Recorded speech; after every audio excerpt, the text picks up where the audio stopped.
Менин атым Сайкал, 14 жаштамын.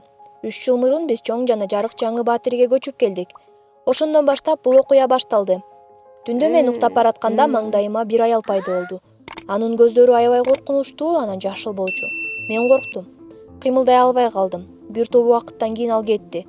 Ошондо мен дароо уктадым. Мен бул жөнүндө эч кимге айтпайм деп чечтим. Жада калса атамдарга дагы, апамдарга дагы, анткени алар мени жинди деп ойлоп калышмак. Убакыт өткөн сайын мен ар кандай шуur түндөрдү, баскандардын табыштары, анан караңгы көлөкөнү көрө өрчү болдум. Мен өзүмчүн эле мага бир нерсе болду деп ойлоп жаттым. Бирок унчукпай эле жүрдүм. Досторум деле бар болчу, бирок аларга деле айткан жокмун. 13 жашымда эң коркунучтуу нерсе болду. Кара көлөкө кулактан ары бир урганда мен чыдабай апама баарын айтып бердим. Ал таң калган деле жок. Көрсө мен байланыш чекити экенмин. Атам жак жана апам жак боюнча, жок, кыскасы менин чоң апаларым сыйкырчу болушчу экен. Анан алардын баардык күчү мага өтмөк экен. Баса апам дагы сыйкырчу болчу. Бирок ал магиялык күчкө ээ болгусу келген эмес. Анткени абдан жоопкерчиликтүү. Мен болсо тескерисинче магия, сыйкыр деген нерселерге аябай кызыгам.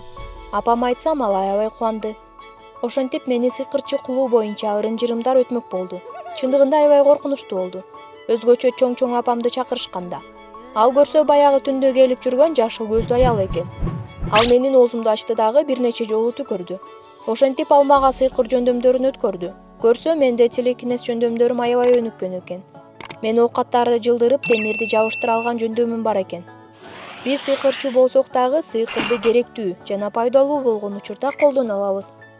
Чоң апам бул туурасында токтолуп эскертти. Эң биринчи мен тамактанып отурганда идиштерди жана керектүү нерселерди өзүмө жылдырып көрүү менен баштадым. Бул аябай сонун экен. Кашык же шекерди алыш үчүн мен столдун үстүнөн жетпей кыйналган жокмун. Телевизордун пульту болсо ар дайым жанымда абада учуп жүрчү. Кээде диванга жатып алып, пылесос жана швабралар менен жыйнап койчумун үйдү. Андан соң мектептеги жаман балдарды жазалай баштадым. Кантип дебейсиңерби? Бут кийимдеринин болорун бири-бирине байлап, алар коридордон басып баратып кулап калышчу. Ушунчалык күлкүлүү көрүнүш десеңер, кыздарды кар менен урушса, ал карлар кайра өзүнө келип тийчү. Ошентип мен магиямды ары-бери чачып жыргап жүрдүм. Бир күнү кечинде мен үйдө жалгыз отургам. Телевизор көрөйүн деп пультту өзүмө тарттым. Ал учуп келип чекеме бир тийди. Оппа, сыйкыр менен аша чаап ийдим окшойт деп ойлодум. Попкорн салынып турган идишти тартсам, ал келип төбөмдө турду дагы башыма түштү. Бул болду, күлкүлүү эмес дедим. Апама чалайын десем, телефонум дивандын алдына качып кетти. Анан мен отурган стул комнатанын ичинде токтобой уча баштады. Мен күчүм менен стулдун жөлөнгүчүн катуу кармап алып, кыйкырып аттым. Анан жардамга чакырдым, кыйкырдым, ыйладым. Бул нерсе көпкө чейин уланды.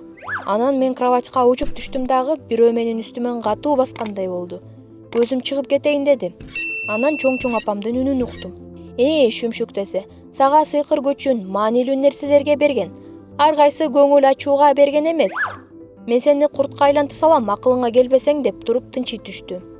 Мен чоң апама мени кечирип коюңузчу, кечириңизчи деп ойгондум. Апам жанымда күлүп отуруптур. Мен эми түшүндүм. Апам эмне себептен сыйкырчу болгусу келбегенин.